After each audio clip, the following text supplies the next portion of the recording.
안녕하세요. 마음으로 세상 보기 제25화 이영준 모이세 수사신부입니다. 오늘은 역사와 전통을 자랑하는 복자사랑 피정의 집에서 촬영을 하고 있는데요. 어제부터 시작해서 오늘까지 날씨가 너무 좋고 어디서 찍으면 좋을까 생각하다가 새롭게 개편 이후에 역사가 있는 복자사랑 피정의 집이 좋겠다라고 생각했습니다. 오늘 하루 어떻게 시작하셨어요? 저는 늘 성호경을 긋고 시작을 하는데요. 오늘은 늦잠을 자가지고 후다다닥 일어나느라 이불만 제끼고 시작했습니다. 자, 오늘은 어떤 사진이 여러분들 기다릴까요? 다양한 사진들을 벌써 25화 이상 보셨는데요. 자, 여러분과 함께할 오늘의 사진 매우 궁금하시라 생각하면서 그러면 출발해 보도록 하겠습니다. 렛츠 고! 이건 강반장님 거죠. 자, 그럼 오늘 사진 한번 보러 가시죠.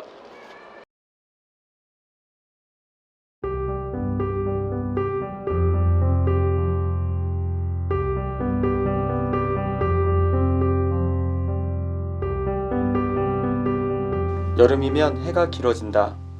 유럽에서 여름 어학연수를 하면서 왜 해가 긴다고 하는지 알았다.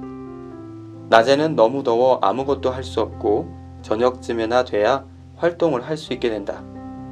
밤 10시까지 해는 지지 않고 사람들은 낮에는 커튼을 닫아 햇볕을 피한다. 유럽 사람들은 이 밝은 여름을 잘 알고 있다는 듯이 밤거리에서 버스킹을 하고 거리에 서서 맥주를 마신다.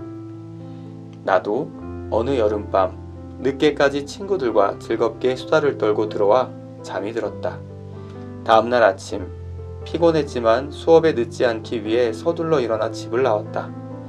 수업 시작 전에는 늘 학생들이 교실 문 앞에서 기다리고 있어야 하는데 이상하게도 아무도 없었다. 내가 늦은 걸까? 생각하며 교실 문을 조용히 열었다. 선생님과 모든 학생들이 어리둥절한 표정으로 나를 쳐다보고 있었다. 서둘러 자리에 앉았고 옆 친구에게 진도를 물었다. 그런데 그 친구 알, 이미 1교시 수업이 끝나간다고 했다. 이 말인즉슨 이미 1시간이 지났다는 것이다. 나는 손목시계와 핸드폰을 번갈아가며 10번쯤 확인했다. 내 시계가 멈춘 걸까? 잘 가고 있는데 내가 늦잠을 잤나? 무슨 일이 일어난 거지?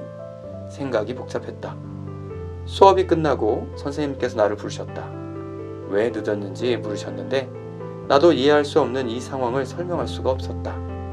내가 머뭇거리고 있는 중에 선생님이 혹시 썸머타임을 몰랐냐고 물었다. 썸머타임이 분명 어려운 단어가 아니었으나 한국에도 없는 이 시스템이 나에게는 들리지도 이해도 되지도 않았다. 그저 혼란스러울 뿐이었다.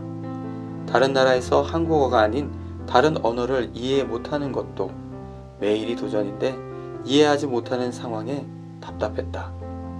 수업이 끝나고 반 친구와 점심을 먹으며 답답한 마음을 토로했다. 그 친구는 웃으면서 썸머타임은 여름의 낮이 길어지는 것을 이용하여 표준 시간을 1시간 앞당겨 에너지 소비를 절약하는 제도라고 설명했다. 고로 여름에는 수업이 1시간 일찍 시작된다는 것이다.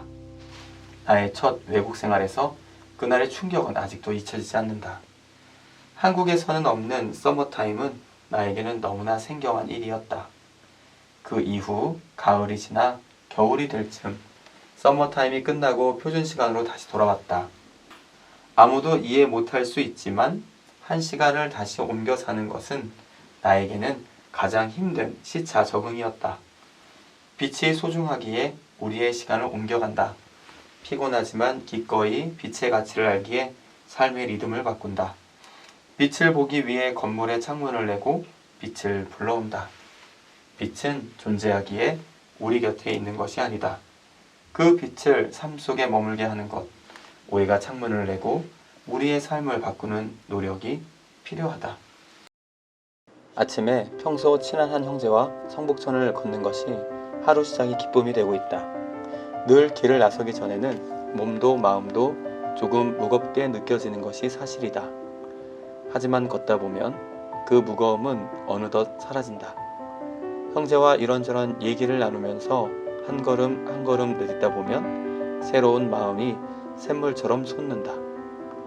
요즘은 예전과 다르게 6월 아침 햇살이라 점점 더 뜨겁다. 놀라운 것은 걷는 동안 내 마음에 따라 그 뜨거운 햇살이 달리 느껴진다는 사실이다. 분명 뜨거운 햇살인데 걸으면서 형제와 마음이 통하여 깊은 얘기를 나눌 때는 그 햇살이 뜨거운 것이 전혀 문제되지 않는다. 하지만 이런저런 이유로 길을 걷고 있는 내 마음이 무거울 때는 흐린 날씨라도 문제요, 뜨거운 햇살이라면 더 걷기에 큰 어려움을 가져다주는 불편으로 바뀌게 되곤 한다. 그러고 보면 내 마음의 창이 형제와 세상을 받아들이는 흰 도화지 같다고 할 수 있겠다. 같은 상황을 놓고도 내 마음의 창의 투명함과 흐린 정도에 따라 그 그림이 같은 나인데도 전혀 다르게 그려진다. 다양한 색을 담은 아름다운 수채화가 될 수도 있고 짙은 먹구름을 가득 담은 어둑한 수묵화가 될 때도 있다. 마음의 창에 짙은 얼룩이 있다면 그 얼룩진 부분만큼은 세상과 형제들이 보이지 않는다. 하지만 마음의 창이 깨끗이 닦여져 있고 활짝 열려 있을 때 세상과 형제들과의 소통의 폭은 분명히 넓어진다. 복도에 자리 잡은 창은 창의 크기만큼 외부의 빛과 풍경을 비춘다. 정확하게 그 크기만큼 세상의 빛과 모습이 창을 통해 전해진다. 사실 외부의 빛과 모습은 창 너머에 훨씬 더 넓고 다양하게 펼쳐져 있음에도 말이다.